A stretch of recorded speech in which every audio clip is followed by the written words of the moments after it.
Alright, welcome back to a brand new video of the Targeted Individual Program, Targeted Individual Experience. Oh, look, KLL 3231. Another vehicle never seen before. The license plate KLL 3231. What do you got here? What we got here? Latex gloves? Oh, now they're back on that shit again? Yeah, Pam was in the kitchen doing, she had on latex gloves on. She was making some space on the table so she could make a card. I'm like, are you cleaning? Because I know she wasn't cleaning. I said, you cleaning the kitchen? And I was like, really, Pamela? I said, what are you doing? Yeah, she didn't want to tell me. I said, what are you cleaning for? Huh? Then she goes, I want to make a card. So the only reason why she will even make some space is to make a card. Not to say, hey, let me clean up the kitchen, right? Which is hilarious. And I'm like, well, I said to her, you know what? I'm very proud of you because you still, you're still cleaning up some of the kitchen, right? So, yeah. So she came in after a few minutes, about an hour and a half. She came home. She came into the living room. I see her standing there. I'm like, why does she keep walking back and forth in the living room? Right? And the entire time she's doing that now, the New York Predators Department using their sirens in the background, right? So I had installed I upgraded my son's PC, so I installed a new CPU. And I wanted to stress test it for, a few hours before I leave. So she comes into like I said, at 8 o'clock. She comes into in the living room, walking back and forth, pacing back and forth. She comes in, she shows me my health insurance, right? That person left their car window open, or did somebody break into their car window? Wow. So she like, look at this shit. Literally left their car window open.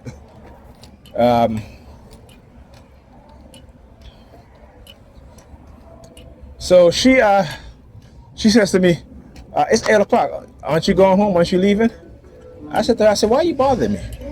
Oh, well, during the week you left at 8. I said, no, I didn't.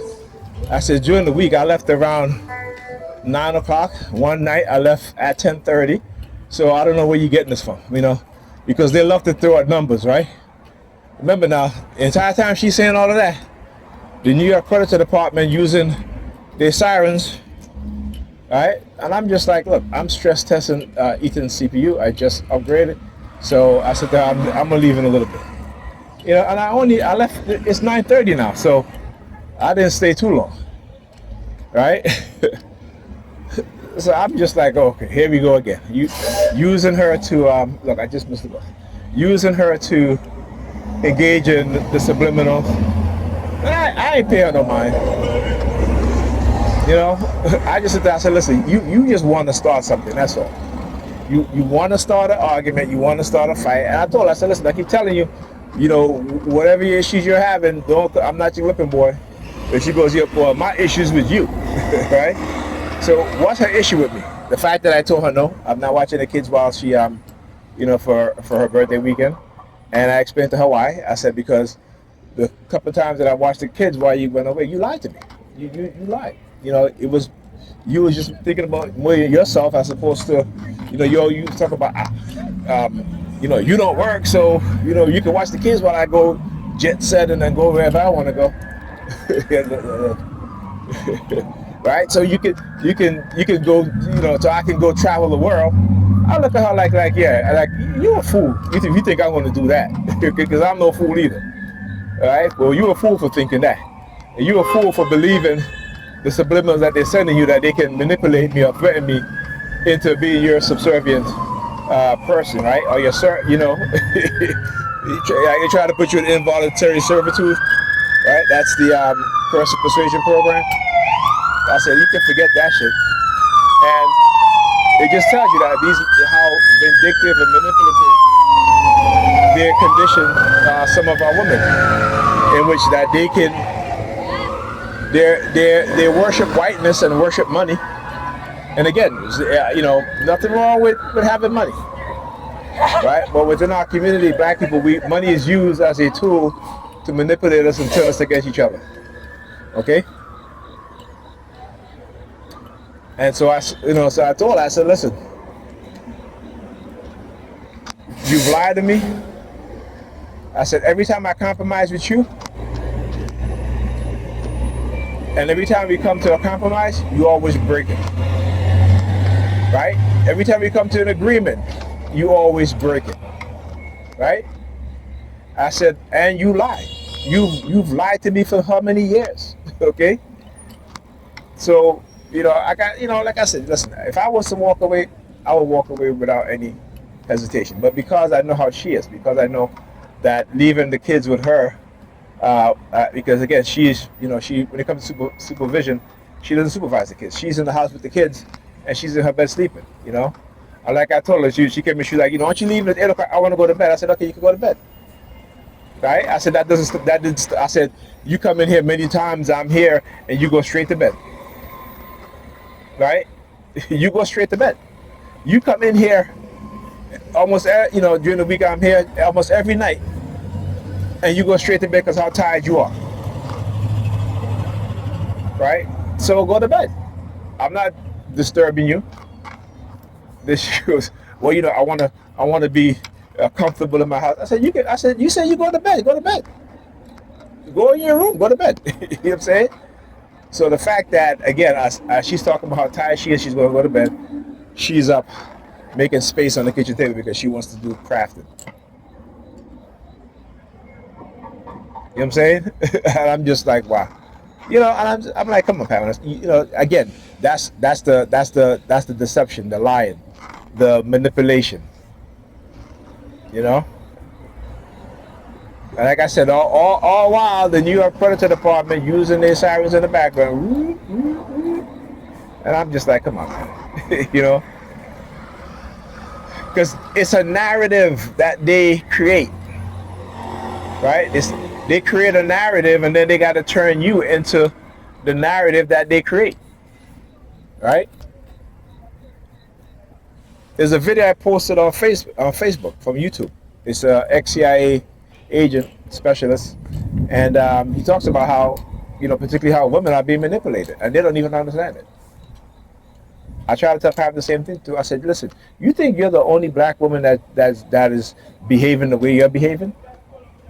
Okay, and particularly with Ethan. That's why I said to her when she came in. I said, did you hear from Ethan? She said no. She said he's in Bowling. I said, okay, did he text you? She said no. I said, can you text him to make sure that he's okay? I haven't heard from him. Right, and at times I give Ethan some leeway to see if he's going to abide by the certain rules that I set for him. And no, because his mother don't check on him. His mother let him do whatever he wants to do. And with Dad, he has to text, hey, I got bowling. I'm on my way to bowling, what have you, and just let me know, right? But I can tell. I said, black mothers, when it comes to their children, they're reactionaries, right? They ignore their children, ignore, and then when something happens, then it's like, oh, what, like I can't believe this, because that's how we're raised. So I said to her, I said, as much as y'all complain about us black men, right, particularly when y'all are dating the same type of men that you raise, right?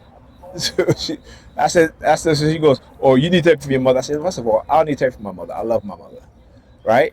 But I can recognize that my mother was raised a certain way, and therefore she raised her children a certain way, particularly her boy children, her male children, right? And certain decisions that she made in terms of, for example, my talent was art, very good at it from a young age, and when I wanted to go to the School of Visual Art, I was told it was too far. But that's my mother protectiveness. You understand what I'm saying? So with fathers, like I tell my son, I said, listen, you can go hang out with your friends, right? You're in jiu-jitsu. if you can show me that you can defend yourself, then I'll be comfortable. You go with your friends and wherever you're going to, are you going out, for a certain amount of time? I said I'll have a problem with that. But other than that, you need to check it. You need to check it because it is my job and it's our job as fathers to instill confidence in our children, to instill discipline, structure, right? Goodness, right? Respect, right? So this is something that, again, that we have to do as men, because the mothers are not doing it. They're not doing it. They'll let their children be. They'll let their. How many times I've seen young children, 8, 9, 10 years old, 11 years old, 12 years old, riding the train at 11 o'clock at night, 12 o'clock at night, right? Because of their mothers. The mothers don't teach them any sort of discipline or structure. And again, that's not just me saying it. And I don't hate women, so don't come with that bullshit. Right? The fact is that men and women are different when it comes to raising children, and we have to recognize that. Right? And what the liberal white supremacists have done, particularly in the black community, particularly to black mothers and black women, is to give them this mindset that is purely reactionary. It's like that. I keep saying it was a woman who, her teenage son, right? When it comes to, he was supposed to graduate, she found out that he couldn't graduate, right? And she tries to blame the teachers. Okay, but you're his mother. You don't check to make sure he does his homework. You don't check to make sure that he's reading. You don't check. You go to work and then you go have your fun and you leave him by himself, right? But no concern about his education. But you happy because it's graduation time now, and you get all happy. You telling your friend, "Oh, my son graduated." Then you find out your son is not graduated, right? Because he failed so many of his classes, and you're upset with the teacher. And that's it. And again, that's a perfect example of what I'm talking about. And I always use my example whenever I go to parents-teacher conference, especially with the school report with our children. She literally throws our children under the bus. She doesn't accept any responsibility or any accountability. Okay? Oh, the kids up all night. And then the teachers, the female teachers, the black female teachers, Negro teachers, are siding with her. And I said, no. I said, I'm not going to let y'all do this to my daughter. I'm not going to do that. Okay, I said, first of all, as parents, we're supposed to make sure that our children get to bed on time. In the morning, we have to get up before them to wake them up if they can't get up on their own. They're children, right? We have to do our best to make sure that they get to school on time, right? I told her, I said, listen, you guys know whenever I used to bring my daughter to school, my son to school in the morning, 99% of the time, they're on time. Okay? You know that. Okay, they always say, Dad, you are, you particularly with even the school crossing guard. She's like, your daughter, your kids always on school time only when you take them. When with their mom, they come to school at 9 o'clock, 10 o'clock, and so forth. I said, yeah. I said, I can't. I tried, but if I'm not there, that's what happens, right? So, again, they will throw their children, they will throw black men under the bus because that's how they're conditioned to have no accountability, no respect, no responsibility for the things that they do and they don't do, right? But they'll tell us what we're not doing. They will tell us what we're not doing. Oh, you're not doing this, you're not doing that, right? Because it is a condition in which corporations, the U.S. government and security agencies, law enforcement agencies have done to our women for profit. They have waged war on the black community and against black men and black women. They've manipulated us to engage in gender warfare. Meanwhile, our children are suffering, and these women don't give a damn. It's all about their fun. It's all about their excitement. And I had to tell Pam tonight. I said, listen, you can say all you want, right? But children who are raised in a household with the biological father and mother, they have better outcome in life. And the children who are raised with their fathers have the same outcome as those raised with their biological mother and father. And of course you take offense to that because they don't want to hear that, right? They swear they're doing a good job. Like one of the things that I always do is like my son Ethan, right? He was failing in school, man. This was happening during the pandemic. And they were like, well, because of the pandemic, we're going to reset everything and his grades won't count. And she applauded and she was like, woo, and I'm just like, okay. You know what I'm saying? I'm not applauding about that shit. I'm not. Because he didn't learn anything. He didn't learn anything. Right? When I call, I say, hey, can you make sure the kids read? Can you make sure Ethan do the homework? She don't want to do that. Why didn't you do that? It was Friday. Why don't you do that? But yet she will come and she'll tell me, you got to go. You got to leave. Right? Is this, you know what I'm saying? When I talk about how they are being manipulated, it is beyond them. And they will lie. They will lie. Okay? Lying to them is like nothing. Because as long as they feel like they can get some benefit out of it, they're going to lie. Right? And it is because they're conditioned that way. Like I said, they understand that I'm not that type of dude. I am not that type of dude. But they already know. I am the dude that's going to hold you accountable. Just like I hope you hold me accountable. Alright? But don't try to hold me accountable because I'm not gonna watch the kids for you while you go on your while you want to go away. I've done it too many times. You've disrespected me. You've lied to me.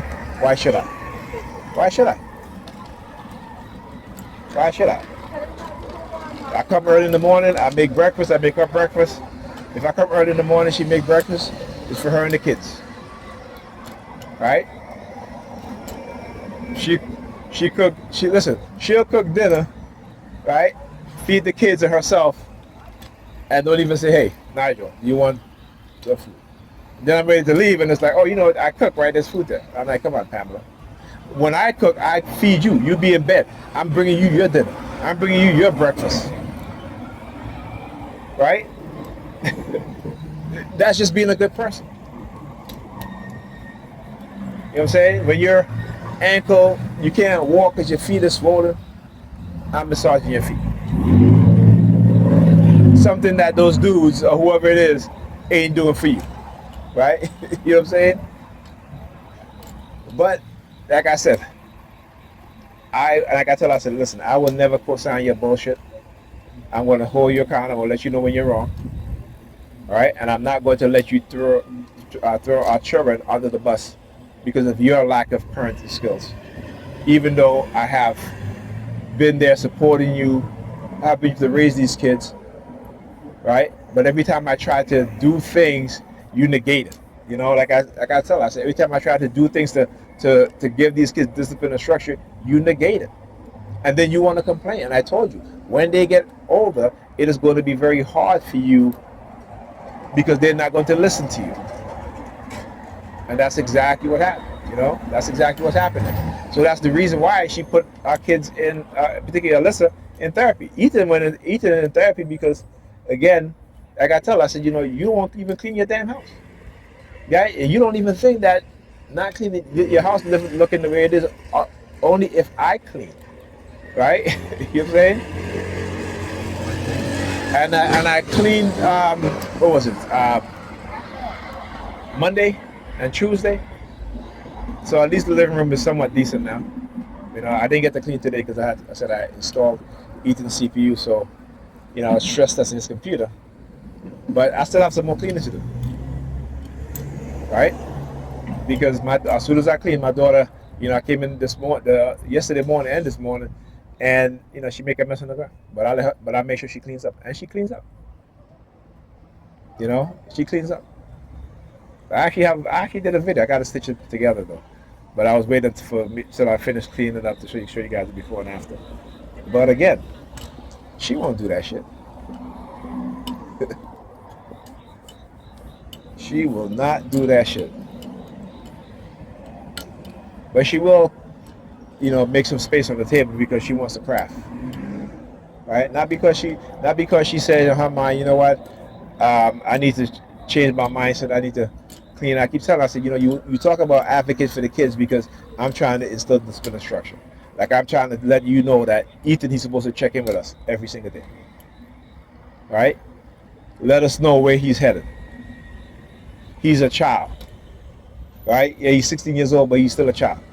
Because if something happened to him, here's the thing. She will come and she will go to sleep. Ethan will be out, wherever it is that he's at, right? And she'll be sleeping. Anything can happen. She'll be sleeping. Okay? So like I tell her, I said, the way your mindset is, it is not conducive to our children's well-being. Yeah, you may take them on vacation once a year because you think that's going to make up for it, but no, it doesn't. That shit don't make up for that shit.